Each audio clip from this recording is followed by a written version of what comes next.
टुनटुनी का पति बंटी एक कुली था। वो नदी पार से आने वाले पक्षियों के सामान को इधर से उधर करता था। एक दिन जब बंटी काम पर जा रहा था तब टुनटुनी उससे कहती है, अजी अपनी सेहत का भी ध्यान रखा करो। सभी किसी न किसी दिन छुट्टी लेते हैं, लेकिन तुम तो रविवार को भी काम करते हो।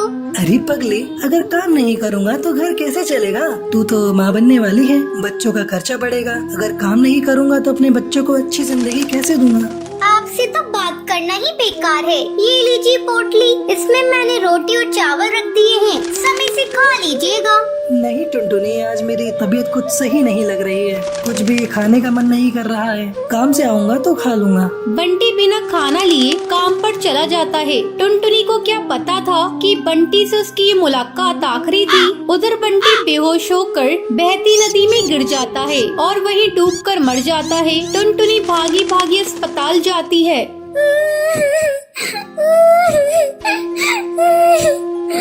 बंटी, ये क्या हो गया? सब कुछ एक पल में खत्म हो गया।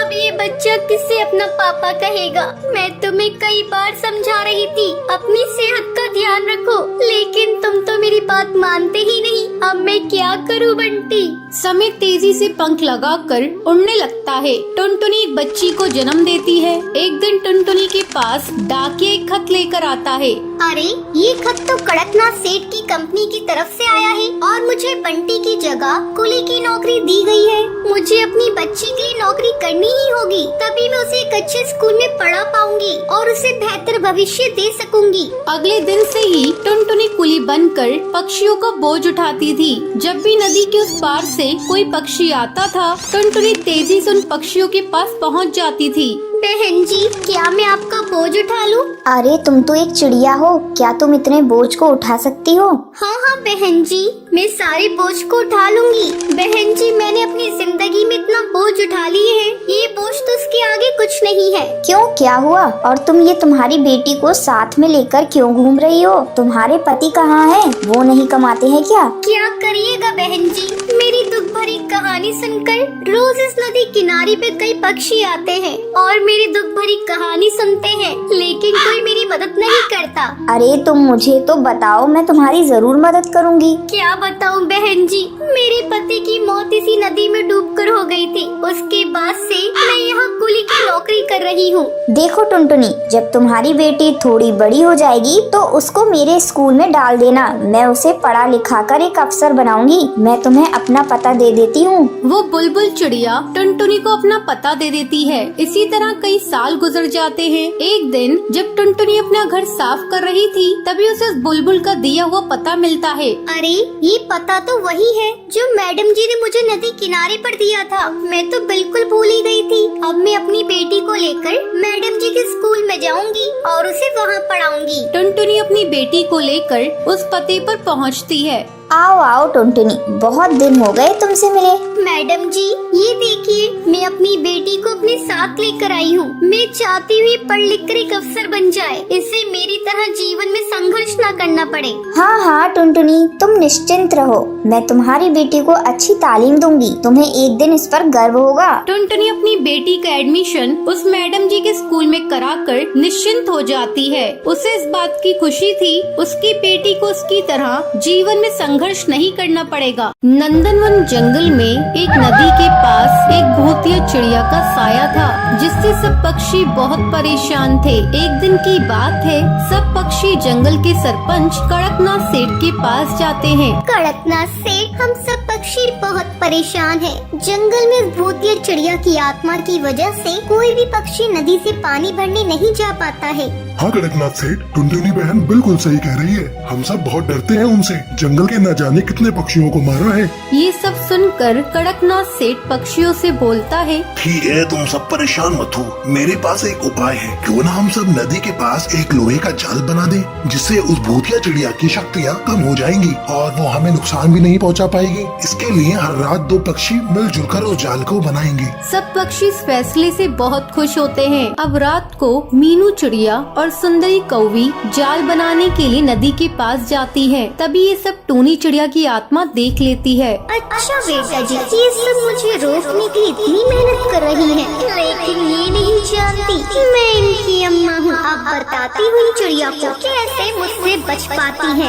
अब टूनी चिड़िया की आत्मा सुंदर सी चिड़िया का रूप लेकर चाय बेचने के लिए जाती है। चाय, गर्मा गर्म चाय, अदरक इलायची लौंग वाली चाय, चाय पी लो चाय। उसकी आवाज सुनकर मीनू चिड़िया और सुंदरी कौवी वहाँ पर आती है। अरे चिड़िया बहन, जरा 2 कप चाय देना तो, वैसे तुम इस जंगल में नई आई हो। टूनी चिड़िया की आत्मा चाय देते हुए कहती है, हाँ बहन, मैं गरीब चिड़िया हूँ, चाय बेचकर ही अपने बच्चों का पेट भरती हूँ। जैसे ही वो दोनों चाय पीती हैं, उन दोनों को चक्कर आने लगता है और वो वही जमीन पर गिरकर मर जाती है। टूनी चिड़िया की आत्मा अपने असली रूप में आ जाती है।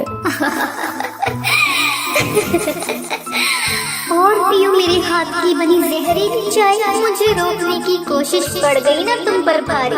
जो भी मुझसे टकराएगा वो चूर चूर हो जाएगा। अगले दिन कालू कौआ नदी के पास काम देखने के लिए आता है। तभी वो देखता है मीनू चिड़िया और सुंदरी कौवी जमीन पर मरी पड़ी है। ये देखकर वो चिल्लाता है, अरे भाइयों जल्दी आओ, ये देखो क्या अनर्थ हो गया। सुंदरी कौवी और मीनू चिड़िया मर गई, लेकिन कैसे? तभी मोंटू कबूतर बोलता है, मुझे लगता है इन्हें किसी सांप ने काट लिया है। चलो छोड़ो ये सब, आज रात हमें ये जाल पूरा करना होगा। अब रात में कालू कौआ और मोंटू कबूतर नदी के पास जाल बनाने लगते हैं। काफी रात हो जाती है, वो दोनों थक जाते हैं। तभी टूनी चिड़िया की आत्मा चाय वाली का रूप लेकर वहाँ पर आती है। चाय, गर्मा गर्म चाय, अदरक इलायची लौंग वाली चाय, चाय पी लो चाय। फिर कालू कौआ और मोंटू कबूतर चाय पीने आते हैं। अरे चिड़िया बहन, जरा 2 कप चाय देना, आज हम बहुत थक गए हैं और पहले तुम्हें कभी यहाँ देखा नहीं। हाँ साहब, वो मैं पास वाले जंगल में रहती हूँ। मैं गरीब चिड़िया ऐसे ही अलग अलग जंगल में जाकर चाय बेचकर अपना गुजारा करती हूँ। ये सब छोड़िए, ये लीजिए आपकी गर्मा गर्म चाय। जैसे ही कालू कौआ और मोंटू कबूतर चाय पीते हैं, उन्हें भी चक्कर आने लगता है। ए चिड़िया, तूने इसमें क्या मिलाया था? टूनी चिड़िया की आत्मा अपने असली रूप में आ जाती है। मैं चिड़िया नहीं, चिड़िया की आत्मा हूँ। तुम उस जाल से मेरी शक्तियों को कम करना चाहते हो? भूल जाओ। अगर किसी ने भी मुझे जरा सी भी तकलीफ पहुँचाने की कोशिश की तो मैं उसे जान से मार दूंगी, जैसे मैं अब तक सब पक्षियों को मारती आई हूँ।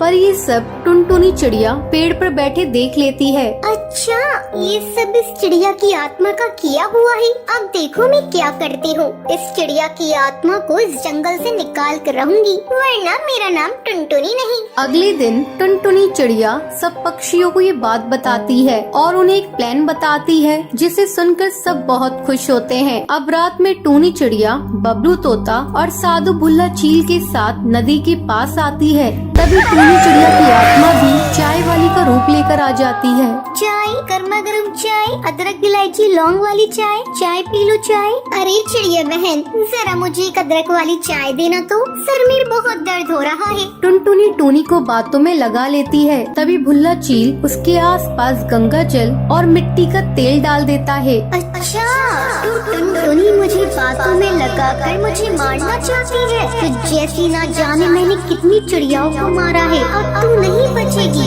देख ले तेरा क्या हाल करती हूँ। मुझसे चालाकी करने की कोशिश की। जैसे ही टूनी चिड़िया की आत्मा टुनटुनी पर हमला करने वाली होती है, तभी भुल्ला चील उस पर मशाल से आग लगा देता है। वो जलने लगती है। बचाओ, कोई मुझे बचाओ, जल रहा है, रोको इसे, जाने दो। मैं कहती हूँ मुझे छोड़ दो, मैं तुम में से किसी को नहीं छोड़ूंगी।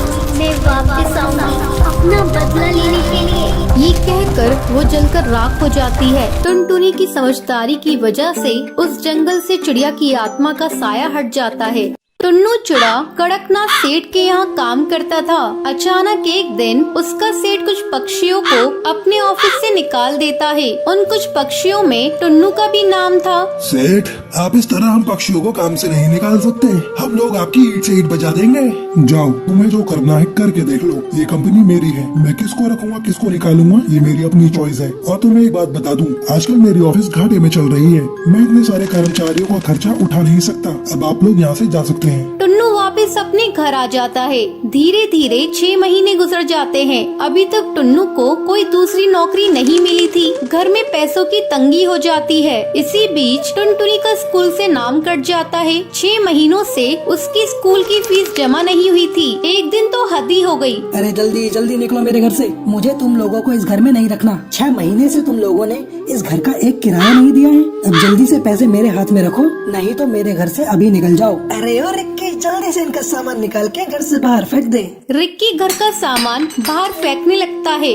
भुल्ला भैया, ये तुम ठीक नहीं कर रहे हो। पहले कभी मैंने आपका पैसा रोका है? इस समय मेरे पति की नौकरी छूट गई है, इसलिए मैं पैसा देने में देर कर गई। रिक्की जल्दी से घर पे ताला लगा। भुल्ला टोनी की एक नहीं सुनता है और घर पर ताला लगा के वहाँ से चला जाता है। टोनी की नौकरानी उन्हें बेबस और लाचार देखकर उन पर तरस खाकर उन्हें अपने घर में ले जाती है। मालकिन, आज से मेरे गरीब खाने को अपने घर समझिए। यहीं पास के एक घर में मैं झाड़ू पोंछा करती हूँ, वो काम आप कर लीजिए। आपको कुछ पैसे मिल जाएंगे तो राहत होगी। हाँ रे, तू ठीक कह रही है। अब वो पहले वाले दिन तो रही नहीं मेरे। मैं कहीं काम कर लूंगी तो बच्चों की देखभाल करूंगी, तब तक टुन्नू जी भी कोई काम ढूंढ लेंगे। एक दिन जब टूनी झाड़ू पोंछा कर रही थी तो वो देखती है कि मकान मालकिन की लड़की एक आवारा लड़के के साथ बात कर रही है। उस समय मकान मालकिन भी घर पर नहीं थी। अरे ओ टोनी, मेरे दोस्त के लिए चाय नाश्ता लेकर आना तो। अभी लाई बेबी जी। जब वो लड़का चला जाता है, बेबी जी, आप जानती हैं ये लड़का बहुत आवारा है, आप इससे मत मिला जुला कीजिए। खबरदार जो तुम मेरे मामले में बोली तो, और हाँ, इस बात को मेरी मम्मी को मत बताना, नहीं तो तुम्हारी खैर नहीं। जब शाम को टूनी की मालकिन घर आती है तो बुलबुल टूनी की शिकायत उससे कर देती है। टूनी की मालकिन बिना कुछ सोचे समझे उसे घर से निकाल देती है। तब टूनी टुन्नू से कहती है, सुनो जी, मैं सोच रही हूँ क्यों न ठेले पर ये ढाबा खोल लिया जाए, लेकिन सोच रही हूँ इसके लिए पैसे कहाँ से लाऊं। टूनी, तुम चिंता मत करो, मैंने अपना हवाई मोटर गिरवी रखा था, मैं आज ही उसे जाकर बेच आता हूँ और तुम उस पैसों को लाकर ढाबा खोल लेना। हाँ जी, अगर भगवान ने चाहा तो अपने बुरे दिन जल्दी ही गुजर जाएंगे। आप जल्दी जाइए और जल्दी से पैसे लेकर आइए। टुन्नू अपना हवाई मोटर बेच देता है और उन पैसों से टूनी अपना ढाबा खोल लेती है। टूनी, तुम्हारे हाथ के बने कड़ी और चावल बहुत ही स्वादिष्ट है। आज तक मैंने ऐसे कड़ी और चावल कहीं नहीं खाए। हाँ हाँ बहन, तुम बिल्कुल सही कह रही हो, और दाम भी बहुत कम है। धीरे धीरे टूनी के ढाबे पर भीड़ लगने लगती है। टूनी इतनी दयालु थी कि वो गरीबों को मुफ्त में खाना खिलाती थी। टूनी की अच्छी कमाई हो रही थी। एक दिन टूनी ढाबे का सामान लेने बाजार जा रही थी, तभी वो देखती है, अरे ये गुंडा मवाली तो मालकिन की बेटी से जबरदस्ती कर रहा है। मैं कैसे मालकिन की बेटी को इससे बचाऊं? टुन्नू को यहाँ फोन करके बुलाती हूँ। टूनी टुन्नू को फोन करके बुलाती है। क्या हुआ टूनी, तुम घबराई हुई क्यों? टुन्नू जी, आप ढाबे के पास पीपल वाले पेड़ पर आ जाइए। वहाँ एक गुंडा मालकिन की बेटी से बदतमीजी कर रहा है। साथ में 2-4 पुलिस वालों को लेते आइएगा। टूनी, तुम घबराओ मत, मैं अभी आया। टुन्नू जल्दी इंस्पेक्टर को लेकर वहाँ पहुँच जाता है। इंस्पेक्टर साहब, जल्दी से इस गुंडे को गिरफ्तार कर लीजिए। इंस्पेक्टर जल्दी से उस कालू बदमाश को गिरफ्तार कर लेता है। तब बुलबुल, टूनी बहन, मुझे माफ कर दे, मैंने तेरे साथ बहुत बुरा किया था। इतनी देर में बुलबुल की माँ भी वहाँ पहुँच जाती है। टूनी, आज तूने मेरी बेटी को बचाकर बहुत बड़ा उपकार किया है मेरे ऊपर। मैं भी तुम्हारे ऊपर एक उपकार करना चाहती हूँ। मैं अपना कुछ पैसा तुम्हारे ढाबे में लगाना चाहती हूँ। अब तुम एक ढाबे की जगह एक बड़ा होटल खोल लो। टूनी, ना मत कहना, मुझे बड़ी खुशी होगी। मालकिन, आज आपकी वजह से मेरा सपना साकार हुआ है। इस होटल का उद्घाटन आप ही करेंगी। हाँ हाँ टूनी, क्यों नहीं। तुम जैसे नेक और भली चिड़िया की मदद करके मुझे बहुत बड़ी खुशी मिली। अब बिना समय गवाए होटल का उद्घाटन करते हैं। टूनी के अब गरीबी के दिन कट चुके थे। अब वो हंसी खुशी अपने परिवार के साथ जीवन बिताने लगी थी।